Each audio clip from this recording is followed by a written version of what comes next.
네, 반갑습니다. 이동훈입니다. 조종행동 벌써 10번째 시간이네요. 오늘 10번째 시간 경로 따라가기부터 시작하겠습니다. 지금까지 우리가 살펴본 조종행동이 여러 개죠. 벌써 10번째 시간입니다. 이게 뭐 동영상이 몇 개 나올지 몰라서 하나하나 하다 보니까 생각보다는 그 내용들이 많네요. 그죠? 조종행동의 핵심만 딱딱 집어서 설명하면 좀 더 짧게 영상 만들 수 있었을 것 같은데 그렇게 안 했고요. 하나하나 조종행동의 핵심 알고리즘과 더불어서 우리가 꼭 기억해야 될 만한 다른 사안들도 여러 가지 다루다 보니까 조금 더 영상들이 좀 늘어난 것 같습니다. 하지만 여러분들 공부에는 뭐 분명히 도움 될 거라고 보니까 시간 나실 때 차분차분 따라가시면 좋겠습니다. 우리가 뭐 전에 뭐 시작이 조종 행동을 만들어내기 위한 피직스부터 시작해서 뭐 쫓아가는 거, 그다음에 뭐 도망가는 거, 그다음에 도착하는 거, 또 뭘 다뤘나요? 자, 약간 영리하게 쫓아가는 거 있었죠, 그쵸? 예측해서 쫓아가는 내용도 있었고요. 그다음에 여기 배회하는 행동, 배회하는데 랜덤을 쓰되 우리가 좀 실제 사실적인 그 배회하기를 만들어 보자 이런 거 있었고, 그다음에 장애물 피하는 거, 장애물 피하기 있었고, obstacle avoidance 뭐 있었죠. 그 다음에 인터포즈, 끼어드는 거 중간에, 그 다음에 어떤 은닉 지점에다가 숨는 것까지 우리가 살펴봤습니다. 그렇죠? 상당히 많죠. 경로 따라가기, 지금 조종 행동이 몇 가지가 있을까요? 존재하는 조종 행동이.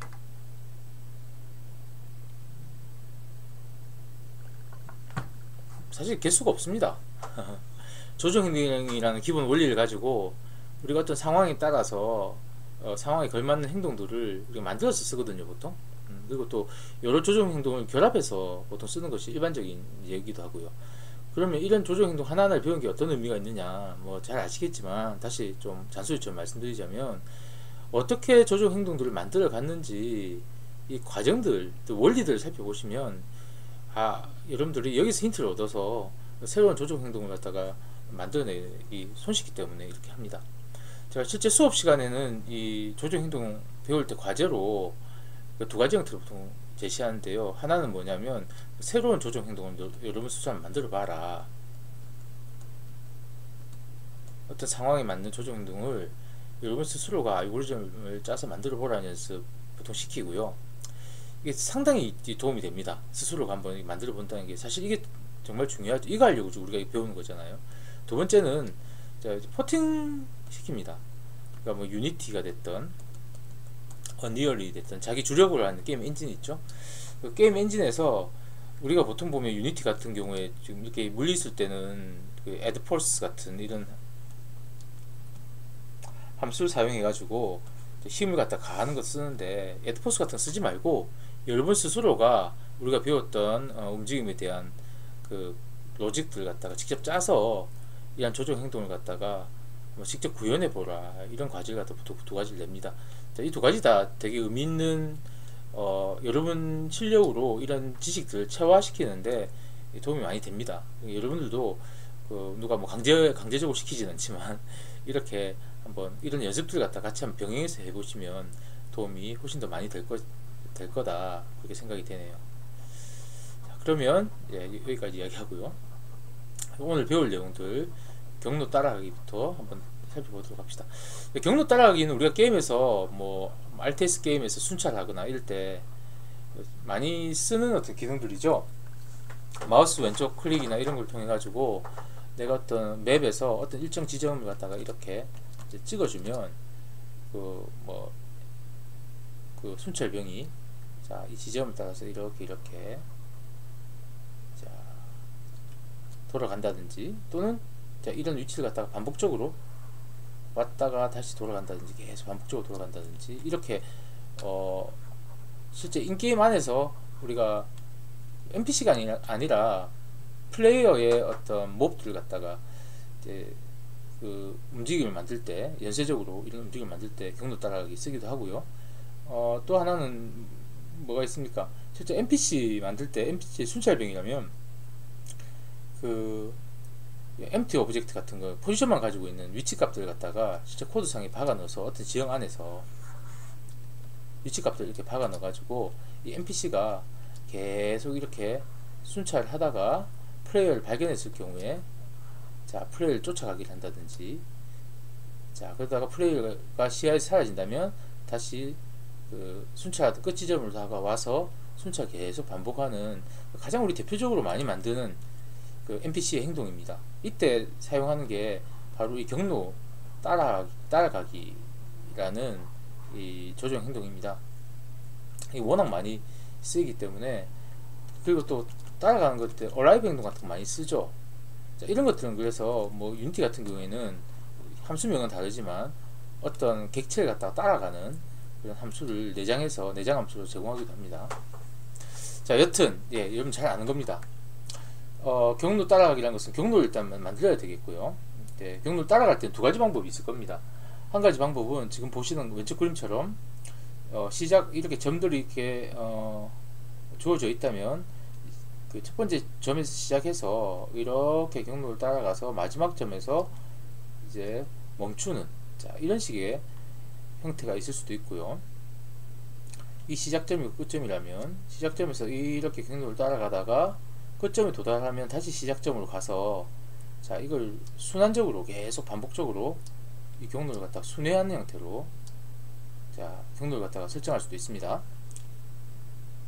이건 만드는 이 경로를 사용한 예가 이제 나와 있는데 지금 앞에서 제가 말씀드렸던 예는 이거였어요. 지도의 중요한 지역을 순찰하는 에이전트를 만들 때 자, 이게 우리가 대표적으로 경로 따라가기라는 알고리즘을 쓰는 용례가 되는데 실제 이런 것들도 있습니다. 재밌습니다. 잘 봅시다. 부대가 험난한 지역의 곳곳을 지나갈 수 있게 함 이렇게 되어 있습니다. 그 하나의 NPC가 아니라 여러 NPC가 존재한다고 합시다. 병사들입니다. 탱크들도 있을 것이고요. 여러 병사들이 있을 때 이렇게 넓은 지역을 딱 가다가 어떤 계곡과 같은 좁은 지역을 이렇게 만났다고 생각해 봅시다. 자, 이런 계곡과 같은 좁은 지역을 이렇게 통과해야 되는 자, 이런 시점이 있습니다.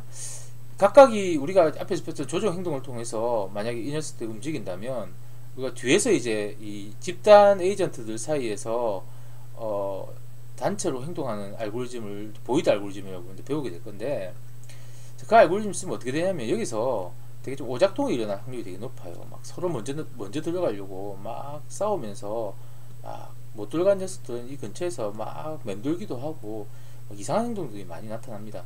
여러분들 플레이어 캐릭터 그 RTS 장르 같은 경우에도 우리가 플레이어 캐릭터를 묶어가지고 한꺼번에 마우스 왼쪽 클릭을 하면 얘네들이 제대로 못 들어가서 막 돌아가기도 하고 엉망진창 움직이는 것들 많이 보일 수 있을 겁니다. 자, 그게 이제 개별적인 어떤 NPC들의 그 알고리즘, 행동 알고리즘, 우리처럼 이제 스티어링, 조정 행동 같은 것들을 사용했을 경우 생긴 문제입니다. 그럼 이런 경우 어떻게 하느냐? 이때는 이렇게 안 쓰고요. 그냥 이 에이전트들이 이 정도 위치에 왔을 때는 자율적인 행동을 하는 것이 아니라 뭐 이렇게 막 이격적인 뭐 물건들도 있고 장애물이 있다면 경로를 설정해 버립니다. 그냥 이런 식으로.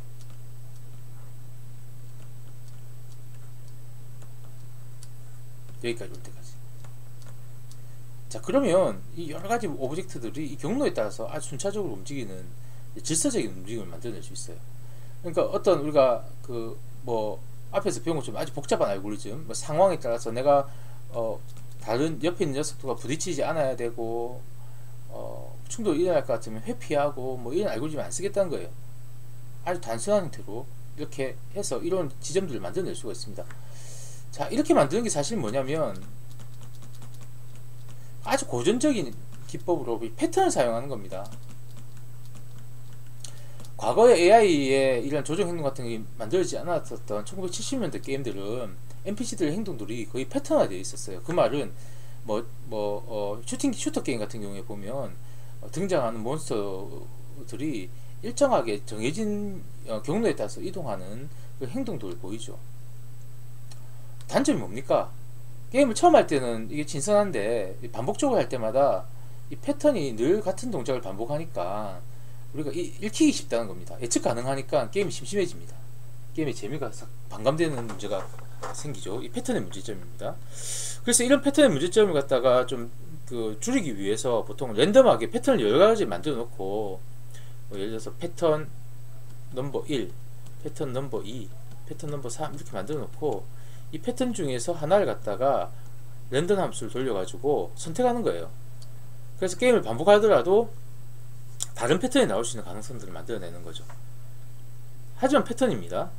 자, 그래서 이것을 우리가 게임 AI라고 뭐 취급하지 않는 게 보통인데 실제로 패턴은 현대 게임에서도 되게 많이 쓰입니다. 지금과 같은 이런 경우 복잡한 알고리즘으로 구현하는 것보다 그냥 패턴화 시켰을 때 훨씬 더 깔끔하게 어떤 문제를 갖다가 표현할 수가 있고 더 사실적으로 표현할 수도 있어요. 어떨 때는 이런 경우 자, 이런 패턴들을 사용합니다. 패턴을 얕잡아 보지 마라 그겁니다. 이 경로 따라가기는 대표적인 어떤 패턴 조정 행동을 통해서 패턴을 만드는 기법이라고 생각하시면 돼요. 차이는 뭐예요? 일반 패턴들은 뭐냐면 A라는 지점에서 B라는 지점 가라 하면 이 직선으로 그냥 가는 거예요. 근데 조정 행동에서 이 패턴은 뭐냐면 A에서 B로 가라라고 했을 때 가다가 만약에 중간에 장애물이 갑자기 등장했다. 그러면 조정 행동 중에서 우리가 회피하기 뭐냐면 장애물 피하기 이런 행동들이 만약에 활성화되어 있다면 경로 따라가기 행동을 하다가도 어떤 현상을 일으킵니까? 장애물이 있네? 이 장애물을 피해서 경로 따라가기. 자, 이런 복합적인 어떤 지능적인 행동들을 갖다가 할 수가 있습니다. 결국 조정 행동을 결합해서 만들어내는 행동들이죠. 일반 패턴하고 좀 다르지만 일단은 어떤 지점으로 간다라는 목적지가 정해져 있고 그에 따른 움직임은 일정하기 때문에 여기 패턴화되어 있는 행동을 볼 수 있습니다. 자, 이런 행동의 예가 또 이런 것도 있어요. 경주용 차가 경주 트랙을 조정해 나갈 때 플레이어 캐릭터의 차는 우리가 막 마음대로 조정하겠지만 그 옆에 오는 차들 있죠. 이 차들은 기본적으로 움직임들을 패턴화 시켜 놓습니다.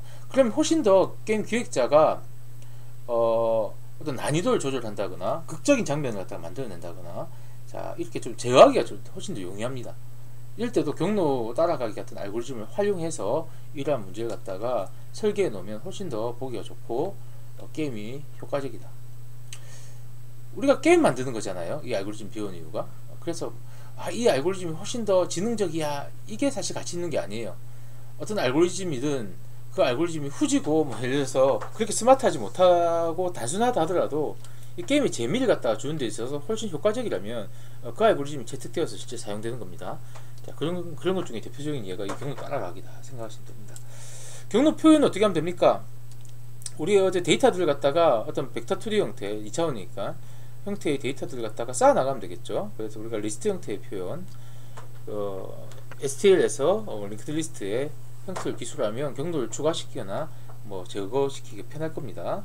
자, 이렇게 하면 되겠고 이 경로가 폐쇄된 경로인지 아닌지 시작점에서 끝점으로 가서 멈추는지 시작점에서 끝점으로 가서 다시 시작점으로 와가지고 반복하는지 뭐 이런 것들에 대한 정보도 우리가 기술해야 되겠죠. 자, 이런 내용들은 패스.헤드 함수를 그 파일을 참고하시면 되는데 이 내용을 봤는데요. 뭐 여러분들과 같이 뭐 나눌 만한 내용은 없었습니다. 간단한 내용이니까 여러분 스스로 한번 보시고 파악하시면 될 것 같습니다. 어떻게 만들면 될까요? 여러분 다 이거는 뭐 쉬우니까 빨리 이야기할게요. 경로를 따라가는 가장 간단한 방법은 뭡니까? 자, 현재의 어떤 지점 내가 어떤 경로를 가겠다. 자, 이걸 첫 번째 골로 설정하는 거예요. 그래서 이 골에 도달하면 그 다음 목표 지점을 다음 리스트의 목표 지점을 골로 바꾸는 겁니다. 그럼 여기 도달하고 난데 이 녀석은 그냥 어라이브 행동 같은 거 그냥 시식 행동 같은 거 써가지고 그냥 가는 거예요. 자, 그래서 도착하면 또 그 다음 위치를 갖다가 리스트에서 빼와가지고 이걸 갖다가 타겟 골로 설정해주면 다시 이렇게 이동하면 되겠죠, 그렇죠? 자, 이때 우리가 쓸 수 있는 방법 중에 하나는 이겁니다. 어라이브 행동을 사용하면 여기에 이제 가다가 딱 멈췄다가 다시 갈 거예요. 그러면 이제 우리가 이 웨이포인트라고 보통 부릅니다. 이 웨이포인트 경로 지점들, 이 웨이포인트가 어디 찍혔는지가 그러니까 그 플레이어가 인식하게 되고 되게 좀 부자연스러운 행동이 여기서 발생합니다. 그래서 보통 어떻게 하냐면 이 지점에 딱 도착했을 때 그 다음 지점으로 가는 것이 아니라 이 지점에서 반경에 내가 그 목표점을 바꾸는 반경의 지점들 갖다 좀 설정해 놔요. 결국 뭐냐면 이 에이전트와 이 웨이포인트 간의 간격이 일정 거리 내에 들어오면 웨이포인트를 바꾸겠다 라고 설정하면요, 움직일 때 경우에 따라서 이 웨이포인트에 도달하기 이전에 경로를 틀 수도 있고요, 또 속도가 빨라서 웨이포인트를 지나가서 다시 지나간 상태에서 경로를 틀 수가 있어요. 훨씬 더 자연스러운 형태의 경로의 이동들을 만들어낼 수가 있거든요. 이런 식으로 보통 많이 합니다. 그래서 보면 임의 거리 이내에 들어올 때까지 찾기를 사용한다고 되어 있어요. 임의 거리, 이 말이 바로 지금 제가 말씀드린 이야기입니다. 자, 그 다음 웨이포인트 중간 지점을 잡아서 그것으로 찾기를 계속 하는데, 마지막 지점에 도착했을 때 두 가지가 있죠. 자, 거기서 여기서는 찾기 행동 하다가 맨 마지막 지점에 도착할 때는 이제 어라이브 행동을 바꾸는 겁니다. 맨 마지막에는 천천히 이 지점에 딱 도착하도록 만들어주는 방법이 있고요. 이게 만약에 사이클을 가지고 있는 경로다 그러면 맨 끝점에 도착했을 때 맨 첫 지점으로 다시 설정해서 이 과정들을 갖다가 그냥 이제 반복해주면 이제 문제는 쉽게 해결됩니다. 자, 코드는 이렇게 간단하게 세 줄입니다. 현재의 current waypoint와 vehicle 간에 뭘 구하는 거예요?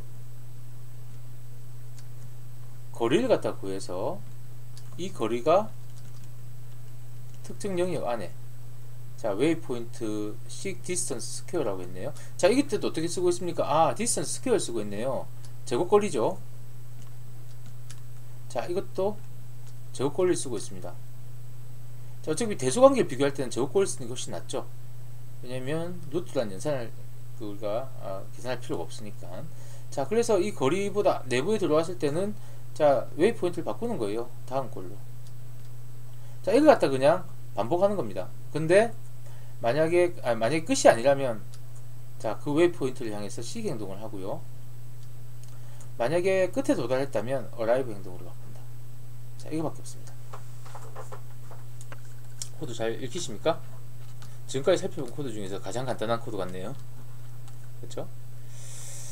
자, 이렇게 하면 경로 따라가기가 완성됩니다. 아, 우리가 예를 안 봤네요. 봅시다. 만들어진 예를 한번 보도록 하겠습니다.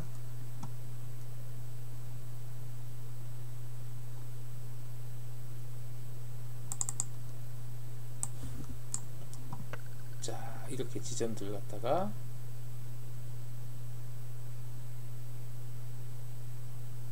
이런 식으로 자연스럽게 이동하는 행동, 웨이포인트를 바꿨고요.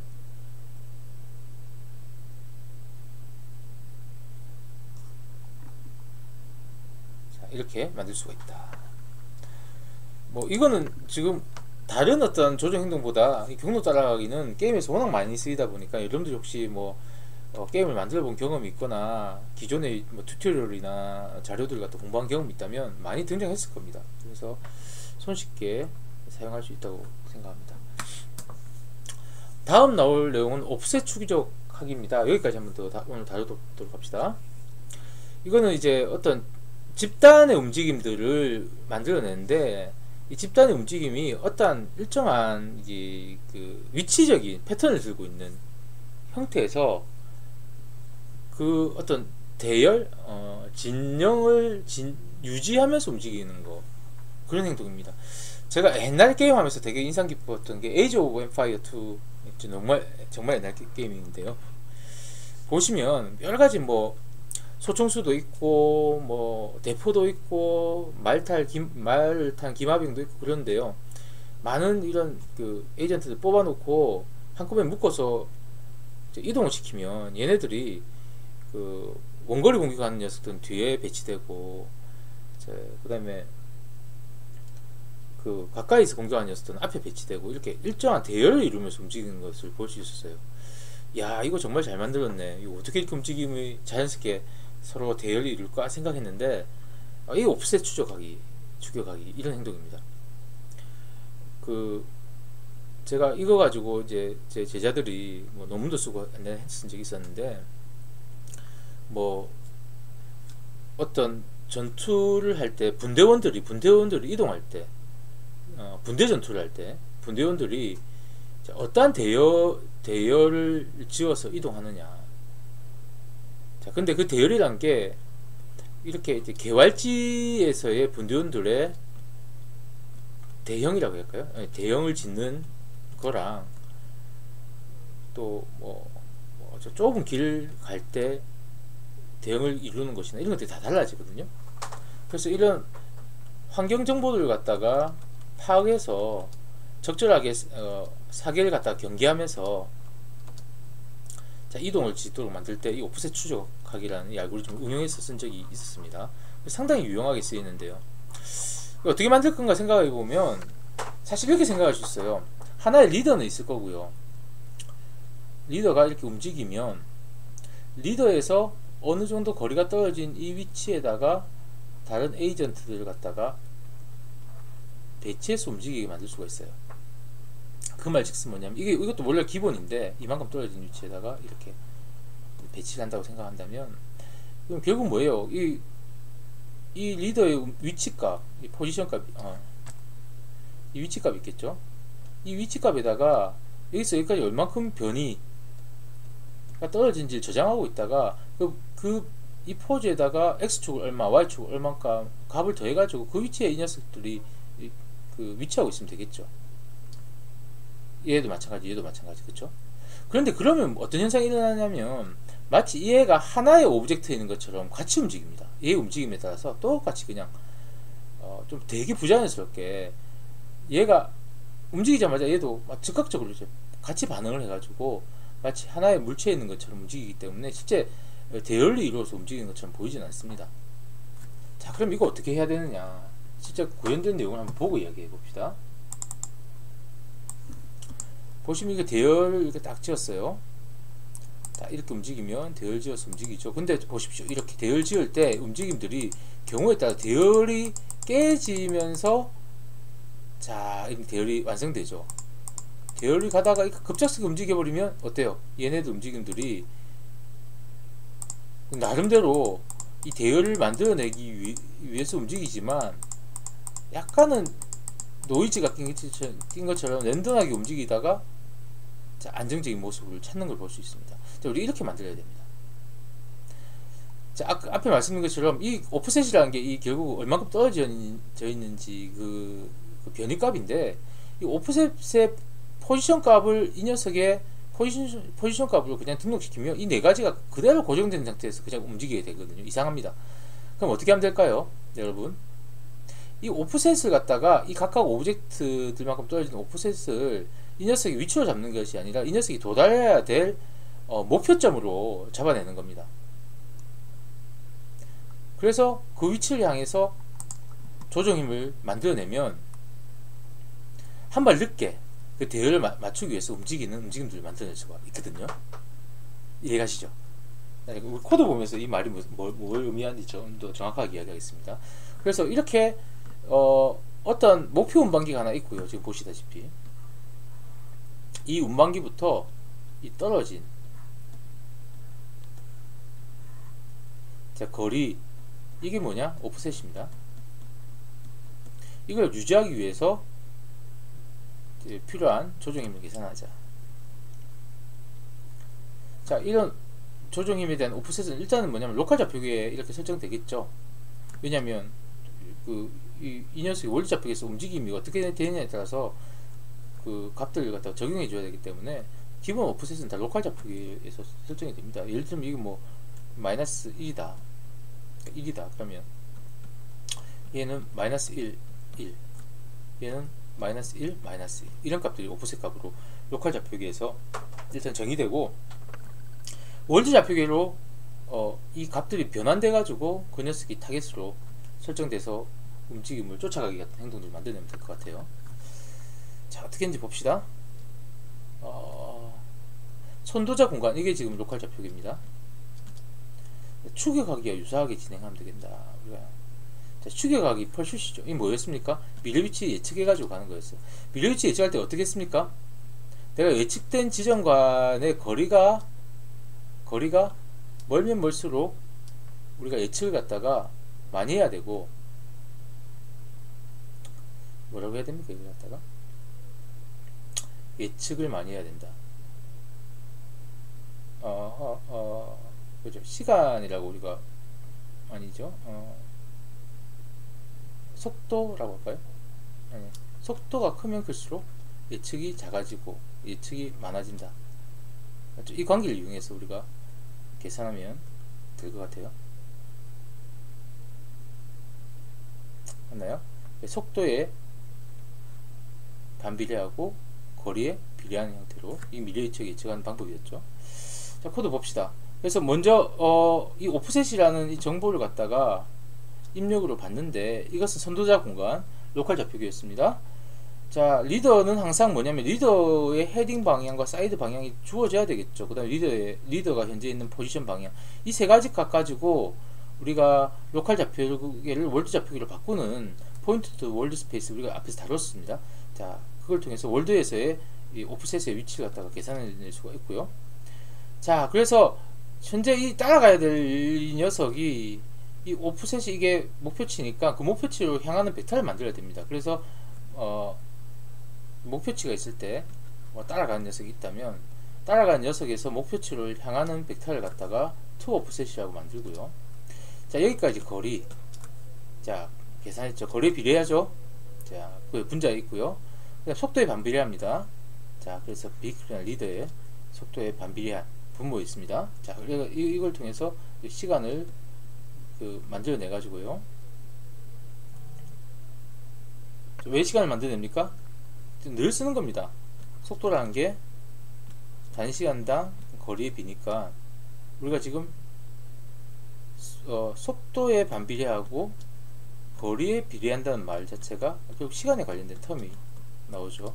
그래서 이걸 갖다가 예측한 시간으로 보고, 자, 이 시간만큼 리더가 그만큼 갔을 것이라고 우리가 예측한 값에다가 월드 오프셋 포즈를 갖다가 더해주기만 하면, 자, 그 위치가 결국 우리가 쫓아가야 될 위치가 될 겁니다. 그러니까 그 위치를 향해서 어라이브 행동을 하면 될 겁니다. 앞에서 우리가 계속 썼던 거기 때문에 제가 뭐 더 이상 자세히 설명을 안 드리겠습니다. 충분히 앞에 내용들을 익히셨다면 어렵지 않게 이 코드는 우리가 해석이 가능하실 거예요. 그렇죠? 자, 그래서 오프셋 추격하기는 아까 한 것처럼 대형을 만드는 것 말고도 스포츠 시뮬레이션에서 반대편을 마크하기, 선수가 공을 갖다가 들고 있을 때 공을 무조건 뺏는 것이 아니라 일정한 거리를 두고 선수가 막 갈 때 쫓아가죠. 그렇죠? 마크할 때, 마크한다는 행동을 만들 때도 이 오프셋이 쓰이고요. 우주선에 도킹하기, 우주선에 이렇게 만약에 생겼다면 이 두 우주선이 막 흔들린단 말이에요. 흔들림에 따라서 이 녀석도 같이 흔들리면서 이 두 녀석이 자연스럽게 도킹하는 거, 만드는 거. 자, 비행기의 뒤를 우리가 쫓아가거나 아까 가장 대표적인 거 전투 대형들을 구현하기, 이런데 오프셋 추격하기가 쓸 수 있을 것 같습니다. 자, 이상으로 일단 오프셋 추격하기 오늘 두 가지 살펴봤습니다. 경로 따라가기, 오프셋 추격하기 살펴봤고요. 다음에 이제 드디어 제일 재밌는 집단 행동으로 넘어가도록 하겠습니다. 오늘도 이제 강의 들어주셔서 감사하고요. 꼭 복습 꼭 하시고요. 네, 다음에 또 뵙도록 하겠습니다. 감사합니다.